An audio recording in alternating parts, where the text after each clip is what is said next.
Hello, good morning, good evening, good afternoon. Welcome to the Productive Wellbeing Show with me, your host, Abigail Barnes.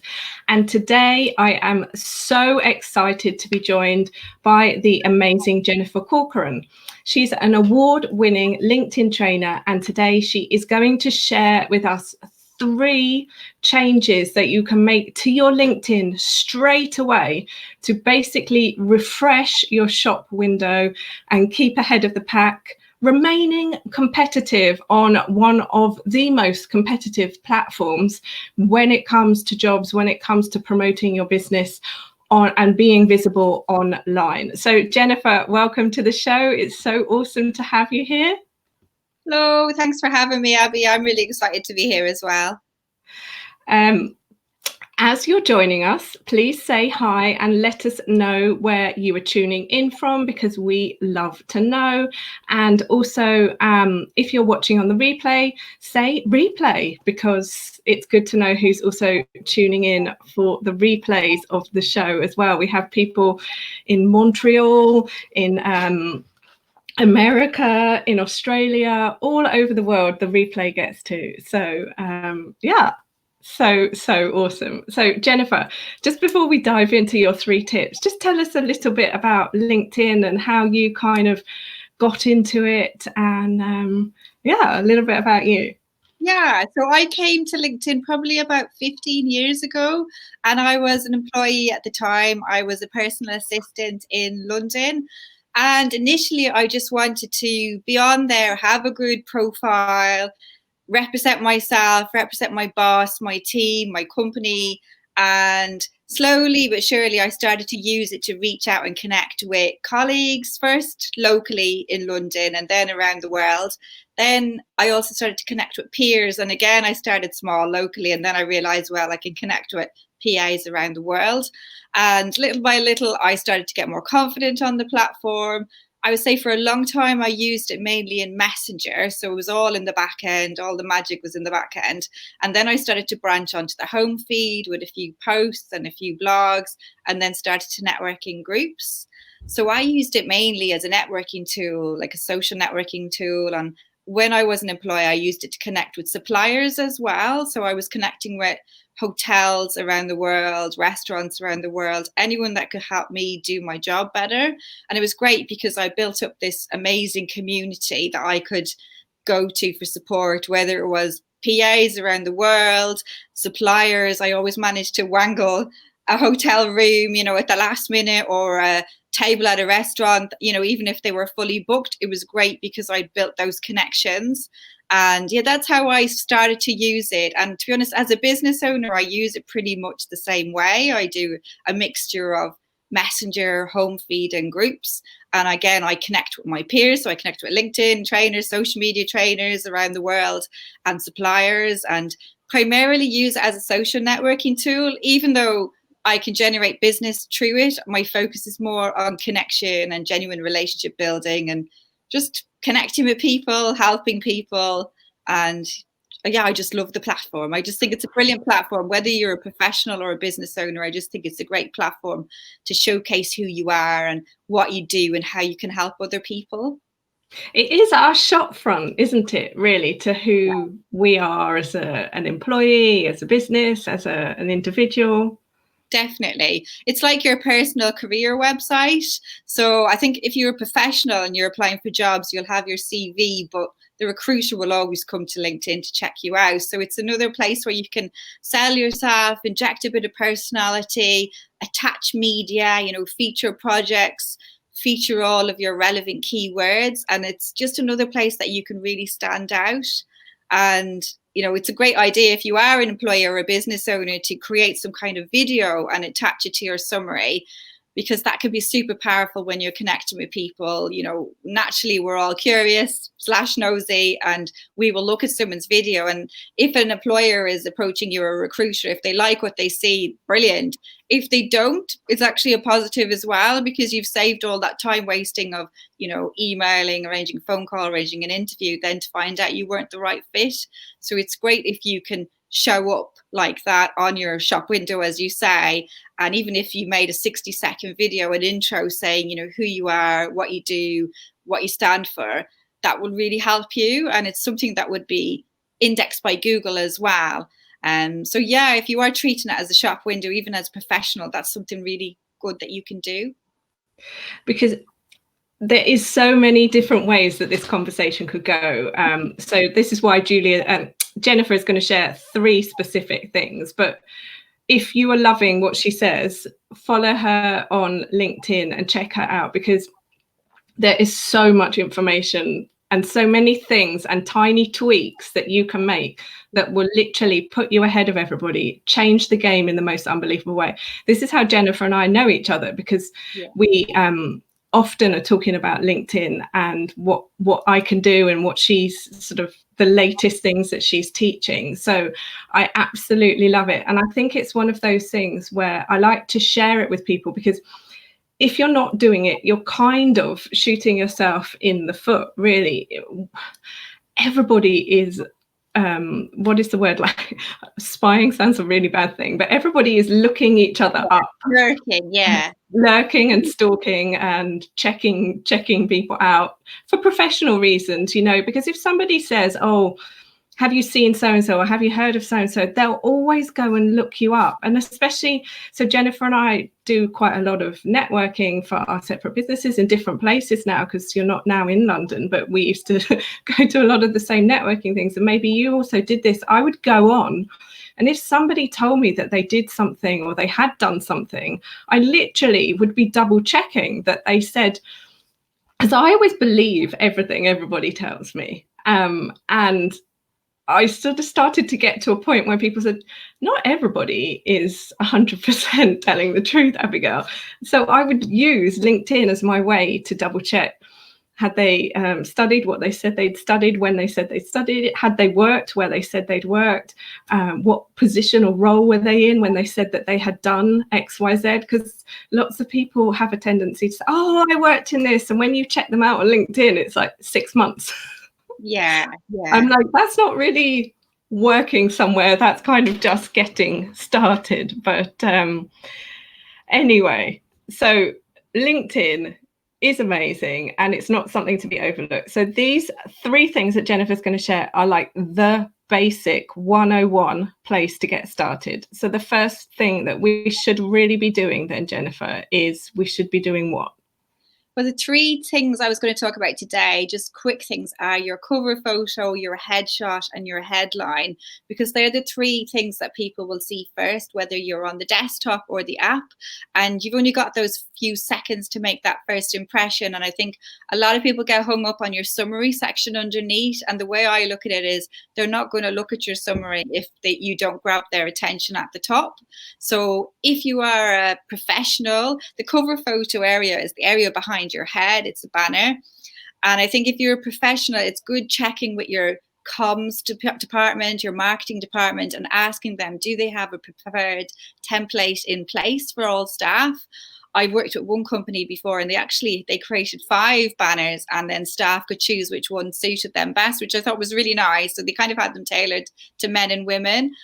So I think ask first, and then if they don't, or if your company doesn't have a social media policy, see if you can design something that will help you stand out, so that you don't just have that generic blue fuzzy bit behind you.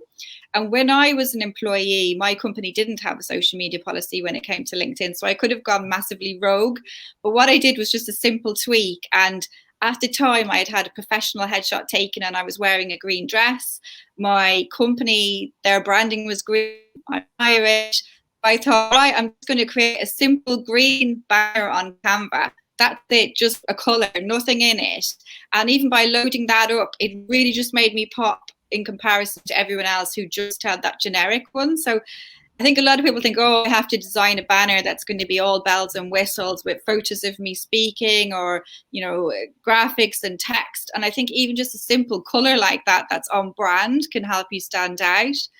If you are someone who, if you are an employee and you are involved in projects, or you are a good public speaker, or, you know, if you do extracurricular things like that, you could showcase that in your banner, or simply just showcase your title. So whether you're a personal assistant or a project manager, you could have that behind you, so that at a glance people know, oh, this is what she does or he does. Because I think of your cover photo as your warm introduction. So it's telling the world who you are and what you do and how you can help them.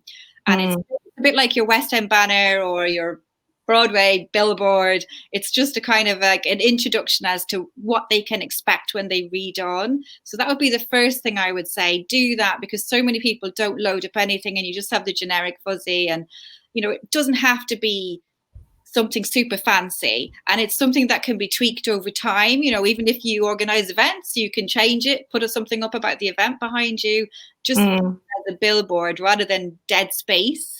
I guess you could also do like the skyline of the city that you currently sort of happen to be located in as well. Yeah. Obviously, we're all working from home at the moment, but you could still put the skyline of the city that you live in, aka kind of work in. Yeah, exactly. You know, there's no like formula set in stone. It's about what really works for you and what sells you. If you're a business owner, like I have my branding, my brand colors, my logo, I've got my title that I'm a LinkedIn trainer. I've actually spotlighted my website as well, because that's ultimately where I want to drive people, is to check me out there. So I think it's all about driving people to steering them in some direction. So, you know, spotlighting what you want to highlight. So yeah, I definitely think it's a great thing to invest in. The major reason why it's important to do these little tweaks that Jennifer's recommending is because how many hundreds of thousands, if not millions, of profiles are there on there? Yeah, there's nearly 700 million at the moment. So it's about giving you the X factor that will help you stand out.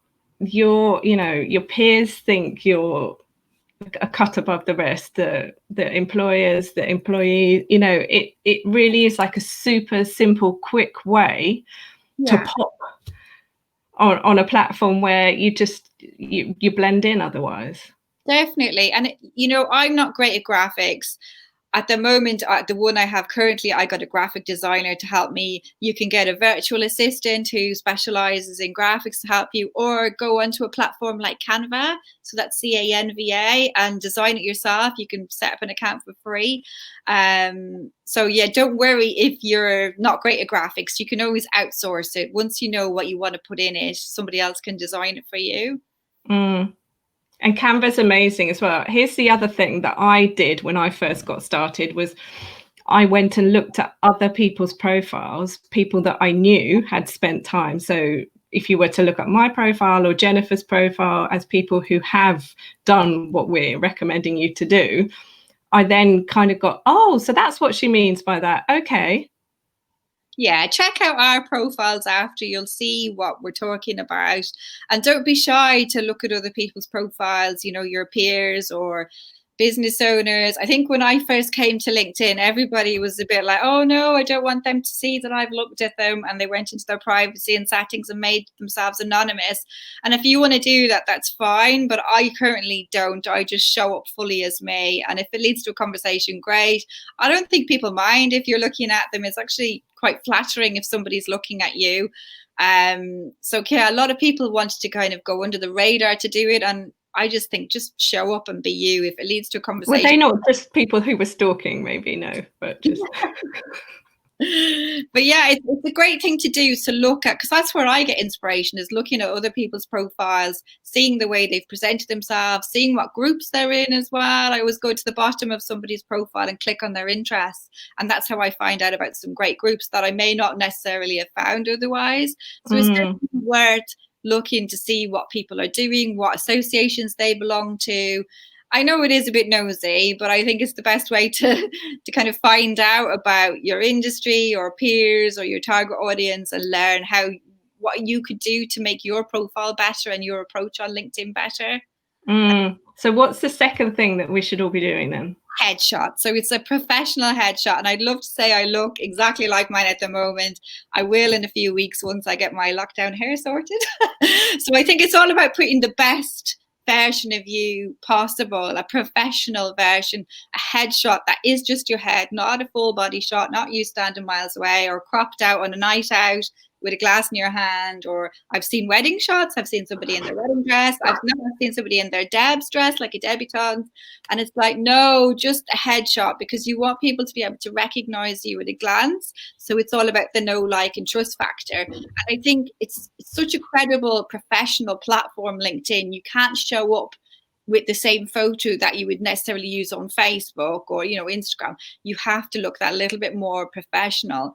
As a business owner, like, I would never do business with somebody who hasn't invested in a headshot, because I just think you haven't invested in your brand. So why should I invest in you? You're kind of coming at it. Otherwise, you feel a bit, I don't know. I remember when I got my first headshot done as an employee, and for a long time I thought, you know what, I don't deserve this. I'm not good enough to have a headshot because I'm not C-suite. I was PA at the time, and I just thought, no, I don't deserve it. I was slightly intimidated by the platform. And then I got one done at an event, and I loaded it up, and it was amazing the difference it made. When I reached out to connect with people, everybody connected with me. The way they treated me instantly changed, and it was like an aha light bulb moment. And people do judge on appearances, and I think it's so worth investing whatever it costs for that headshot, whether it's £50, £70, £100. It's, you can invest, and you load it to your LinkedIn profile. You can attach it to any other social media profiles if you want to be consistent. You can use it if you ever feature, in a guest blog, or you're a speaker at an event. It's such a worthwhile investment, because it's really you investing into your personal brand. Yeah. And it is worth asking your organization, would they consider doing it for you, because it's a reflection on them as well, especially if it can then be used for other things within the organization. Say if you're a member of a network or something like this, it just, again, another simple tip that just puts you in a different crowd. Yeah, definitely. It makes you stand out. It just makes you look more confident, more competent.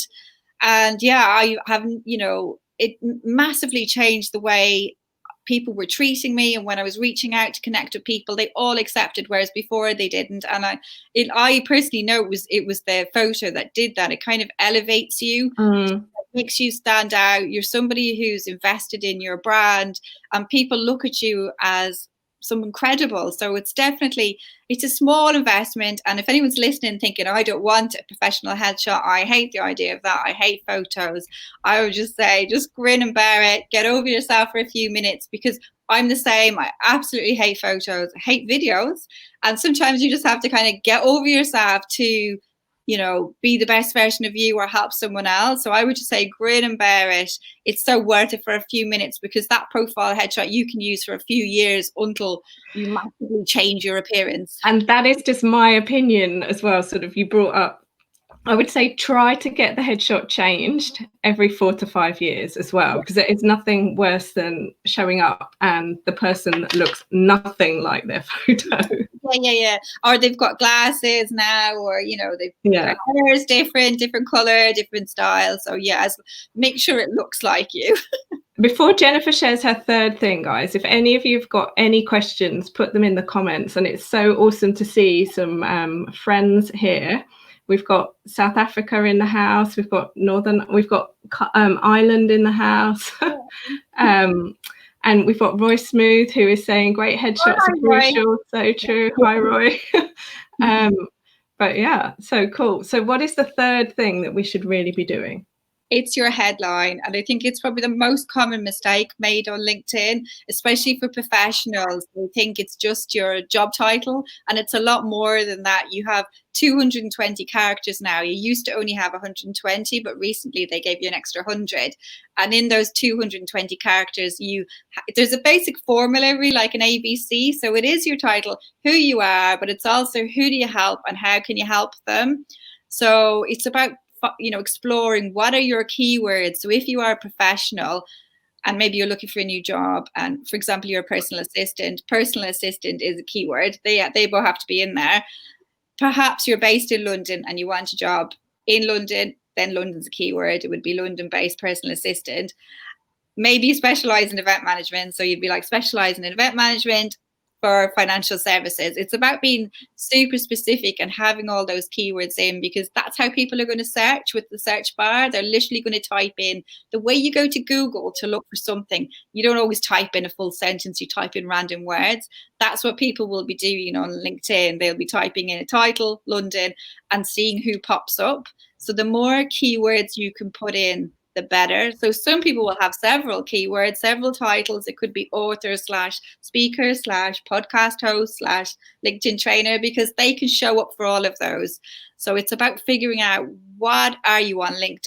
What are you on LinkedIn for? Being intentional, what are you trying to achieve? And then making sure that the headline and your profile is aligned with it. I think a lot of people come to LinkedIn and they're not really sure what they're trying to achieve, and that's why they struggle putting their profile together.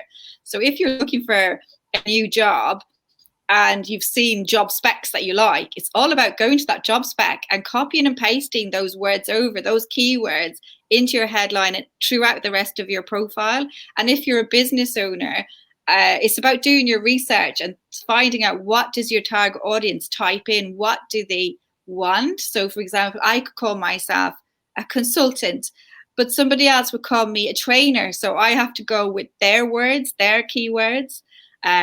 So yeah, it's a headline. It's another way for you to show out, to kind of show up, and give yourself, toot your horn and really say, this is what I can do for you and this is how I help, as opposed to just saying, personal assistant, that's it, or manager, because a lot of people will put down just managing director. And you just think, well, what a waste of space, because nobody's going to type looking for a managing director. They're going to put in the actual specific industry or job title. So you're never going to show up in a search. And if you just put in personal assistant, there are a zillion personal assistants on LinkedIn. So you need to be more specific and put your location or your specialization. So yeah, I think a lot of people waste characters there, and they don't think of it as a headline. They just think of it as a job title. So what are your thoughts on, because obviously this is so topical now, on people using that headline to sort of write available immediately, looking for a new position, new opportunities? Do you think it's good to add that to the headline?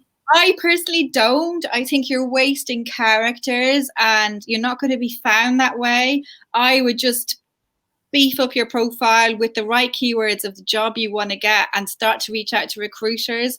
Because think about it, I know you say you're available, but unless you're massively prevalent on the home feed and all of your networks see that you're available, nobody's going to see that, because a recruiter is not going to type in available, redundant. They're going to type in what they're looking for. So I always think it's such a waste of characters. I get what you're trying to do, but unless you're massively showing that off and touching base with all your, your network, you're mailing everyone, you're posting all the time, and they all see that, people aren't going to think of you. So I would say spend more time into optimizing your profile with the right keywords for the job you want to get, and be active. Don't just be passive. A lot of people are passive on LinkedIn. They're like, oh, I'll do this, they'll all come to me. No, you have to go to them as well. It's a two-way street. So, I would be massively proactive and reaching out to recruiters. I would also be learning how to use search on LinkedIn. Search is your friend. Typing in the search bar, what kind of job you want, and then returning, and then you can click on content, and that's a great way to find jobs that have been advertised in the last day or the last week. So you could put in, for example, personal assistant London, do the search and click on content. Don't click on jobs or click on people, click on content, and you will actually see recruiters in the feed saying, I'm looking for this PA job, blah, blah, blah. And then you can reach out direct to that recruiter. You've got an in. Whereas if you go through the job section of LinkedIn, you're in a queue. There's millions of you applying. So that's my top tip. If you're looking for a job, search by content. And yesterday I helped one of my connections. He said that he was looking for a sales manager job. I literally did a quick search for him, found 3 instantly on my feed, tagged him in, and he was away contacting those people. So I would say be active, learn how to use search, because it's all in LinkedIn. You just have to use the search bar. Press return. Yeah, I mean, these are such top tips, and especially like, I'll upload this to YouTube, but especially prevalent and helpful for people in these current times and also ongoing, because as we said right at the start, you can use this for one reason, like reluctantly, or you can just dive headfirst in and really stand out. And it's so easy to stand out, and these are just 3 super simple top tips that Jen's sharing with us. But it's so easy to stand out because so many people are just not doing this like 101. And always and some people get annoyed that they get reached out by recruiters. Well, there will come a time in your career when you might want to speak to recruiters. It's always relationship building and recognizing. You just say, no, thanks, not right now. But don't get upset that they've reached out to you. Think the compliment that your profile is on point. I never understand that when you hear people saying, oh, recruiters are always contacting me like it's a bad thing. I always think it's a good thing because, like you say, you may not necessarily need them now, but who knows? Your sister could be made redundant. Your best friend could be made redundant. You could be made redundant a week down the line. So why not connect with them and build those relationships? And I think there's obviously something good in your profile. You've touched on some keywords throughout your profile. That's why you're showing up in the search. So I think it's quite flattering. I'm more worried if people are not coming to you, you've not optimized your profile, so you want people to be coming to you. But I've never got that when people say, oh, all these as an employee. I was like, brilliant. And I'm personally connected to probably about 100 recruiters. You never know, like I recommend people to them now. I introduce people, so it's a nice thing to do, to introduce people in the back end, even if you don't immediately need them. Help other people and it will come back to you in time. It always does. So 2 last things, because Jen, we could talk to her forever because she's got so many useful tips. But 2 things, right? So some people don't really get that it's a 2-way street on LinkedIn, that you have to, in order for your profile to be seen, you have to like other people's content and comment on other people's content. Yeah. Definitely. And does it matter if we are liking with an emotion versus just a like? What are like top things that we could do to help ourselves be seen even more? Yeah, I know what you're saying about the different emojis. I don't know how the algorithm like ranks them. I think they're all pretty much the same, whether it's a like or a celebrate or a support. I think they're pretty much all the same. But I think a better, like, obviously it's nice to like or use an emoji, but the better thing is to do a comment, because the algorithm will engage with that a lot more. And if you are commenting back to the person who's written the post, it's always good to tag them in with the @sign. That way they can see that you've commented. And I think the more you comment on posts that are interesting to you, the more LinkedIn and the algorithm will show that kind of content to you. So if you don't engage, your posts are not going to have much reach either. So if you decide you're suddenly going to post out, you're a business owner, about a new service, and you're like, oh, nobody's engaged. Well, it's because you haven't been engaging and the algorithm is not showing you that much. And I think it's all about giving back to your community and showing up. I think even for 10 minutes a week, show a bit of LinkedIn love on your home feed, go through, scroll, whether it's the phone or the desktop, do a few likes, do a few comments, not throwaway comments, intelligent comments that show you in your best light. And then it will come back to you, because every time you do that comment, you're kind of sharing a virtual business card. People can see your headshot, they can see your headline, and people could reach out to you on the back of a comment and it could relate, end up in an opportunity. I've seen some comments get 100 likes, whereas the actual post had about 2 likes, but somebody's clever comment really kind of blew up. I've had people quote back my comments to me word for word in workshops, and they've been nothing to do with LinkedIn. Like, we're naturally nosy / curious, call it what you will, and people read the comments. So I think even by doing simple comments here and there, giving back, you will show up as a networker, as a giver, as a thought leader.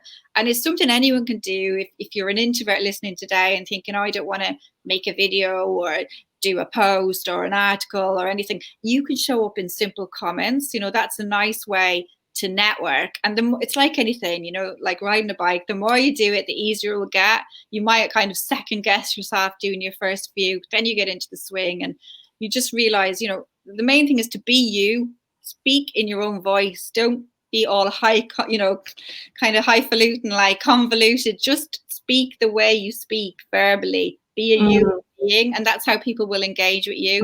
It's easy if you are you I think that's why people get blocked, because they look at other people, they compare themselves to them, they get imposter syndrome, they get intimidated. But when you are you, you're the best version of you're the only you. So just speak in your voice. Obviously, filter yourself, nothing too crazy.